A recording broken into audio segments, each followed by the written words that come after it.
الحمدللہ الحمدللہ حمدن کثیرا۔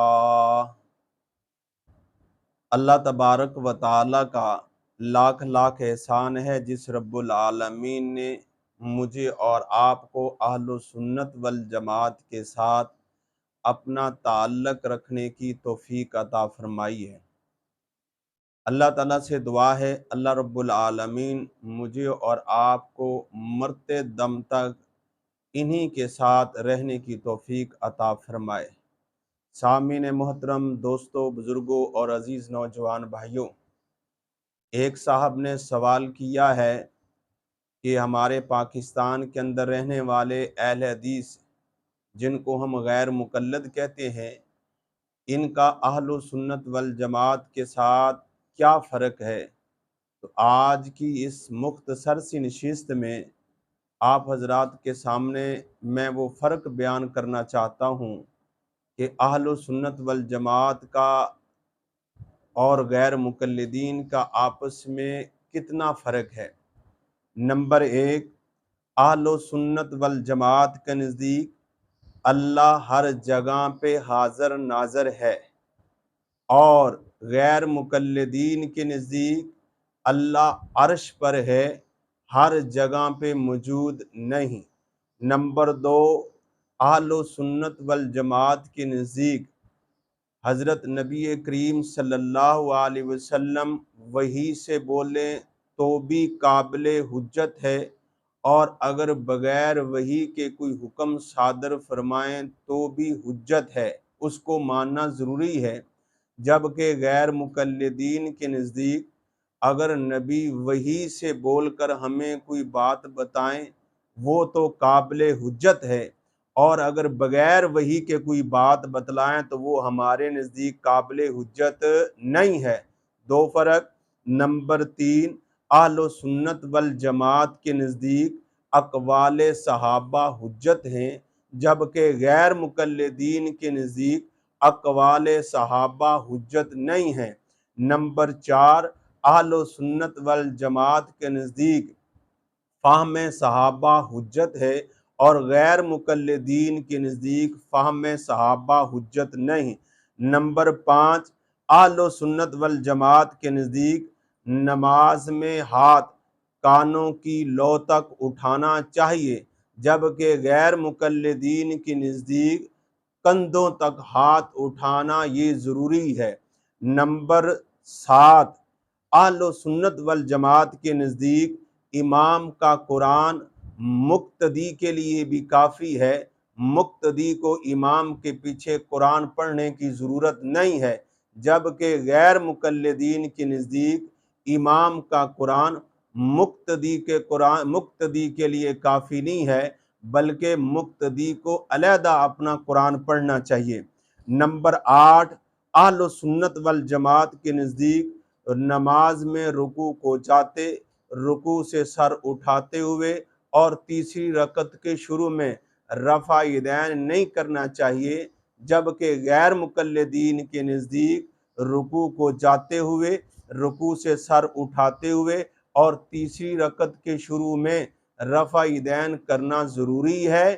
جو نہیں کرتا اس کی نماز خلاف سنت ہے، اور اللہ کے نبی نے ہمیشہ یہ رفع یدین کیا ہے، اور جبکہ اہل سنت والجماعت کے نزدیک ہمیشہ حضور صلی اللہ علیہ وسلم نے رفع یدین نہیں کیا ہے۔ نمبر نو، اہل سنت والجماعت کے نزدیک تشہد میں بیٹھنے کا طریقہ الگ ہے، جبکہ غیر مقلدین کے نزدیک تشہد میں بیٹھنے کا طریقہ الگ ہے۔ نمبر 10، نماز عید میں اہل سنت والجماعت کے نزدیک 6 زید تکبیریں ہیں، جبکہ غیر مقلدین کے نزدیک 12 زید تکبیریں ہیں۔ نمبر 11، اہل سنت والجماعت کے نزدیک دوہری اقامت ہے، جبکہ غیر مقلدین کے نزدیک اکیری اقامت ہے۔ نمبر 12، اہل سنت والجماعت کے نزدیک 3 وتر ہیں، اور جبکہ غیر مقلدین کے نزدیک 1 وتر ہے۔ نمبر 13، اہل سنت والجماعت کے نزدیک نماز جنازہ آہستہ آواز سے ہے، جبکہ غیر مقلدین کے نزدیک بلند آواز سے سنت ہے۔ نمبر 14، اہل سنت والجماعت کے نزدیک اجماع امت حجت ہے، جبکہ غیر مقلدین کے نزدیک اجماع امت حجت نہیں ہے۔ نمبر 15، اہل سنت والجماعت کے نزدیک قیاس شرعی جائز ہے، جبکہ غیر مقلدین کے نزدیک قیاس شرعی جائز نہیں ہے۔ نمبر 16، اہل سنت والجماعت کے نزدیک جمعے کی 2 اذانیں ہیں، جبکہ غیر مقلدین کے نزدیک جمعے کی 1 اذان ہے۔ نمبر 17، اہل سنت والجماعت کے نزدیک جمعے کے 2 خطبے ہیں، جبکہ غیر مقلدین کے نزدیک جمعے کا 1 خطبہ ہے۔ نمبر 18، اہل سنت والجماعت کے نزدیک عقیدہ حیات النبی صلی اللہ علیہ وسلم فی القبر ہے، جبکہ غیر مقلدین کے نزدیک عقیدہ حیات النبی فی القبر یہ رکھنا شرک ہے۔ نمبر 19، اہل سنت والجماعت کے نزدیک تراویح 20 رکعت ہے، جبکہ غیر مقلدین کے نزدیک تراویح 8 رکعت ہے اور تراویح 20 خلاف سنت اور بدعت ہے۔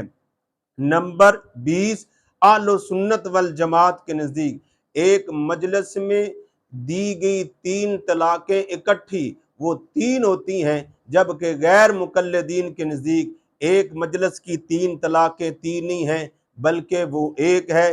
نمبر 21، اہل سنت والجماعت کے نزدیک نماز پڑھتے ہوئے سر پہ کپڑا رکھنا سنت ہے، جبکہ غیر مقلدین اکثر ننگے سر پڑھنا اس کو سنت سمجھتے ہیں۔ نمبر 22، اہل سنت والجماعت کے نزدیک 2 ہاتھ سے مصافحہ کرنا سنت ہے، جبکہ غیر مقلدین کے نزدیک 1 ہاتھ سے مصافحہ کرنا سنت ہے۔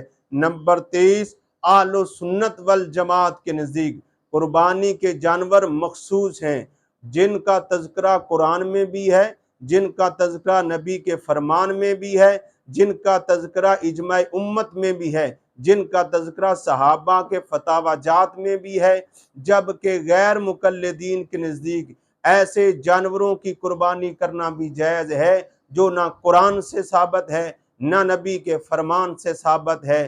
اہل سنت والجماعت کے نزدیک انہی جانوروں کی قربانی جائز ہے، جبکہ غیر مقلدین کے نزدیک مرغی کی قربانی کرنا بھی جائز ہے اور انڈے کی قربانی کرنا بھی جائز ہے۔ یہ وہ فرق تھے جو میں نے آپ حضرات کے سامنے آپ کی خدمت میں پیش کیے ہیں۔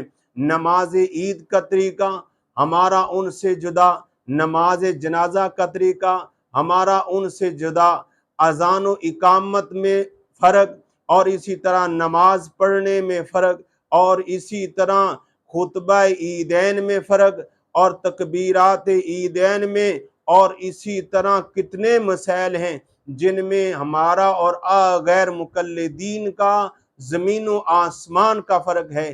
اس لیے میری تمام دوستوں سے گزارش یہ ہے کہ اپنے آپ کو اس گمراہ فتنے سے بچنے کی کوشش کرو اور اپنی اولاد کو بھی اس گمراہ فتنے سے بچانے کی کوشش کرو۔ اللہ تعالیٰ سے دعا ہے اللہ تبارک و تعالی مجھے اور آپ کو قرآن و سنت پر عمل کر کے ہمیں اپنا تعلق اہل سنت والجماعت کے ساتھ قائم و دائم رکھنے کی توفیق عطا فرمائے۔ وآخر دعوانا الحمدللہ رب العالمین۔